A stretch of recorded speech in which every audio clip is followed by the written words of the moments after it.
right now on Justice. Jeanine, the country is a mess. One-on-one. I think you have to dial it back. Look, I have to be what I have to be. I sit down with the man who will be the GOP nominee for President of the United States. His first interview inside his West Coast home to ask some tough questions. Why did you refer to his ethnicity, Donald? Well, because his heritage is Mexican. And to get some straight talk about the woman he's likely to take on in November. She's a major liar. I think people are fed up with the Hillarys of the world. I think they're fed up with Obama, who is one of the worst presidents ever. My exclusive interview with Donald Trump starts right now on Justice.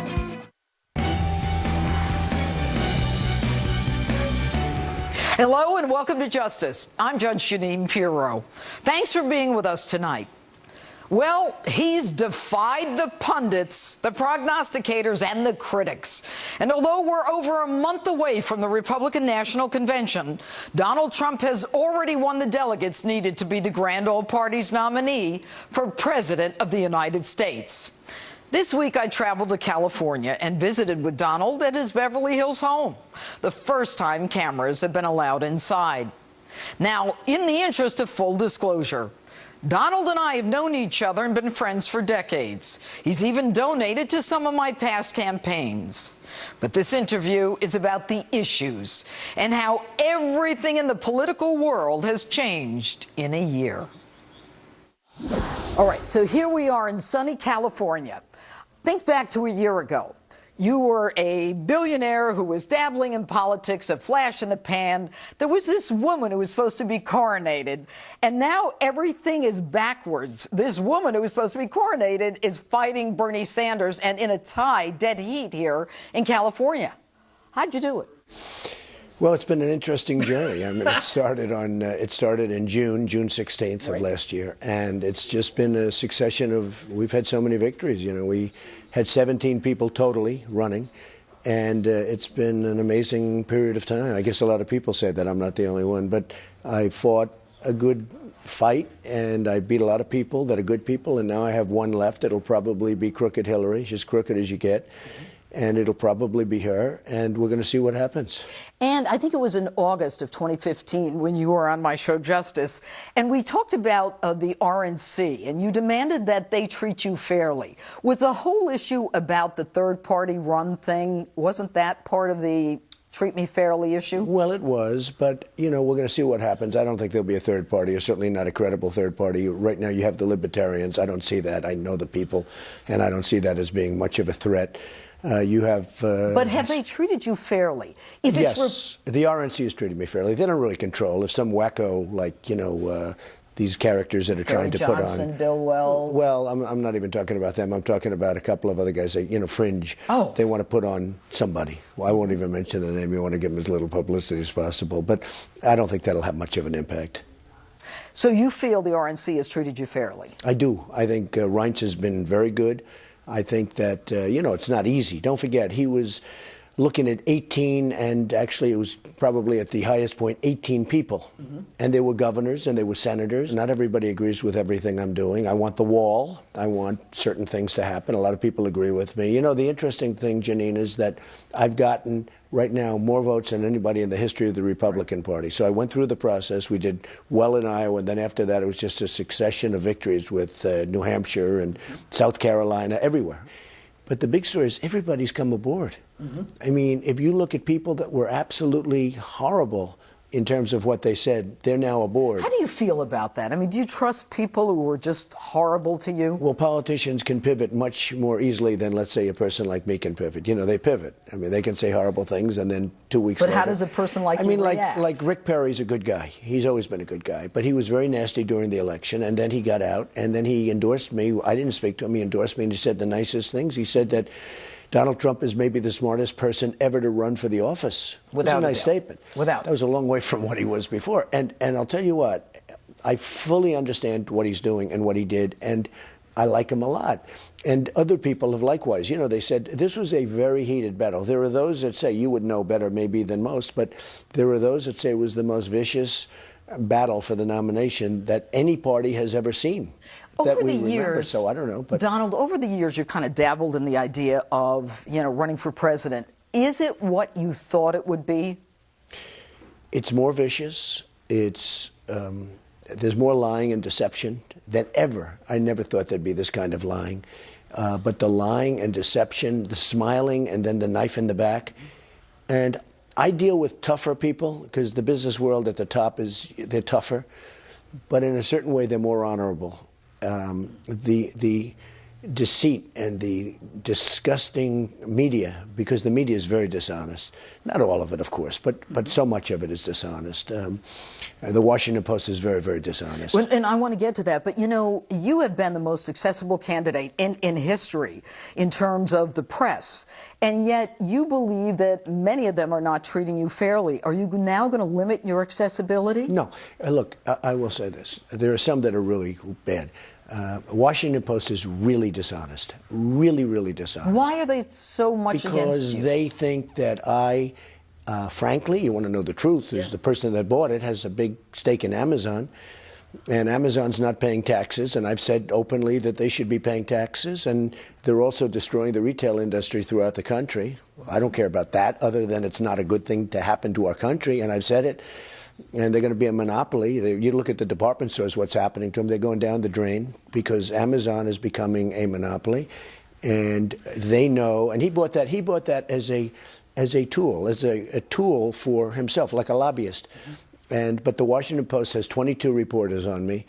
There's never a good story. I mean, you know, I could win by the biggest margins in history, and they'll say Donald Trump should have done better. Well, they are a very dishonest group. New York Times is very dishonest. I mean, New York Times is a very dishonest newspaper. I would say the Washington Post is worse. But I'm not talking about they're unfair. I'm talking they're purely dishonest. Things that they know. I mean, as an example, I raised for veterans almost $6 million. And I think more will be coming in, but I raised almost $6 million. I thought that was a positive story.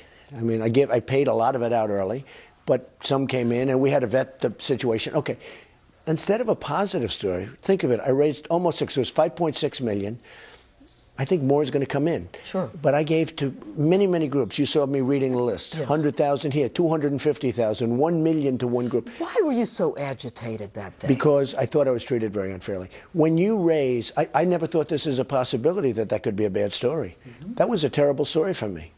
They said, oh, we should have given the money out faster. I get up to make a speech. I say, let's raise some money for the vets. I didn't have any obligation to do it. I get up, I make a speech. I say, let's get some money. I have one friend in the audience. He's a rich guy. He gave $1 million. I have another one that gave Carl Icahn, gave $500,000. We had great people. They gave money.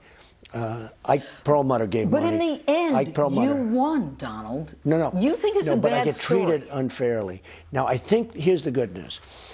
I have a speaker that gets, I can fight back a little bit, okay? It's very tough to fight the press when it's very dishonest, but I have a speaker that I can fight back. I think the people, I have had so many letters from the vets and calls to my office and emails and everything you can imagine, tweets. Mm-hmm. I mean, the tweeting has become a big thing. I will say, I have had so many tweets and Facebook where the vets are thanking me so much for what I did. But here's the thing. When you raise $5.6 million and you're excoriated by these people, why wasn't it given fast enough? Why wasn't this? Why wasn't not like you're not running for president? Well, first of all, I had no obligation even to do it. Honestly, from a PR standpoint, I would have been much better if I never did anything, if I never gave all those groups. I gave many, I don't even know how many, but many groups, great groups. I gave them money, a lot of money, more money than they've probably seen. Well, look, they wake up and they get a check for $100,000. Another one gets a check for $250,000. And instead of being treated nicely, I was treated badly. So, do you to me, that's think unfair. You can go like this and just say, I'm going to just... Yes, I do. When I'm wrong, I can take criticism better than any human being. You can, and I want to talk about that. I was on an airplane with you, your plane. I'll bet it was 15 years ago. And you were sitting next to me, and you were reading, I think it was a New York Times magazine. I have a vivid recollection. And I had already read it. It was a story about you. And I was in politics at the time, and I'm sitting there, and I'm just kind of watching you. There wasn't a grimace. Your brow didn't move. It didn't change your temperament. How'd you get so tough? Well, it's not a question of tough. When I am wrong and they write about it, I can take that better than anybody. I agree with them. I have no problem. But when they write falsely, they write so many false things, and you understand that because I know you did the political thing, and I know you even went against Hillary for a period of time. Yeah, a few weeks. She's a major liar. They talk about foreign policy that Donald Trump wants Japan to get nukes immediately. I don't want that. I want Japan to pay us because we're protecting them, and if they don't pay us, you have to be prepared to walk. And if you walk, they're going to arm. Now, how they're going to arm, that's going to be up to them. But I never say Japan should nuke. But it's so false. But what Hillary is saying about you is that you're a loose cannon. The world order is going to change. You're a fraud. You're a scam. Is she picking up your way of handling campaigning? She's trying to. And tweeting? She's trying to pick it up. But look, Hillary is incompetent. You know that by just look at her past record. Look at Libya. Look at what happened with Benghazi. Look at what happened with so many different things that she's done. Everything she's done. It's been why do a people loss. support her? It's almost out of habit, if you ask me. It's almost out of habit. It's like, why do you keep eating popcorn when it doesn't taste good? Okay? It's like a habit. Boom, boom. and the same thing with her. She's a habit. Okay. And you know what? It's time now. I think people are fed up with the Hillarys of the world. I think they're fed up with Obama, who is one of the worst presidents ever. I think they're fed up when they look at the Iran deal, when they look at the fact that China is just ripping us off in trade, ripping us, Mexico ripping us, or taking all of our companies. And they call you a racist because you want to make America first. Okay, New York Times, quote, "The rise of Donald Trump tracks growing debate on global fascism." And Washington Post, that you just talked about, op-ed, "This is how fascism comes to America." Where's that coming from? I don't get it, but it's a vicious group of people. It's on the left of where I am, and I'm sure where you are. But it's a vicious group of people. And frankly, I have to say, the one thing, they stick together. The Republican conservatives do not stick together. You have a guy like Bill Kristol, who's a total lightweight, but he's out there trying to find an independent candidate. You know, he's out there trying to find an independent candidate. Can't find anybody. What does that tell you about how desperate the establishment is? They're desperate. The Republicans do not stick together the way the Democrats do, and I give them credit for that. I give them credit for that. You look, I mean, even Bernie and Hillary, they're running, but it's a much friendlier battle, certainly, than we had as battles. You know, he doesn't want to talk as much about the emails, although now he's starting to talk about it. She's got a real problem. Look, that's a criminal problem that she's got. She's got a real problem. So, you know, she can talk all she wants, but if the administration is honest, there's no way she can run. Well, look at Petraeus. I mean, he had to pay the price, but okay, for doing much less. It's been said that you are in a movement that people are speaking through you. How is it that a blue blood New York Ivy Leaguer with a silver tongue, it captures the loyalty, the imagination of the working class? Well, it's been an amazing process, and I understand it. I understood it a long time ago, and people are talking about it. They're saying, here's this guy who lives on Fifth Avenue, and he's really rich, and he you know. But when I was a young guy, my father built houses in Brooklyn and Queens, and I would go to those building sites, and I'd work with the men.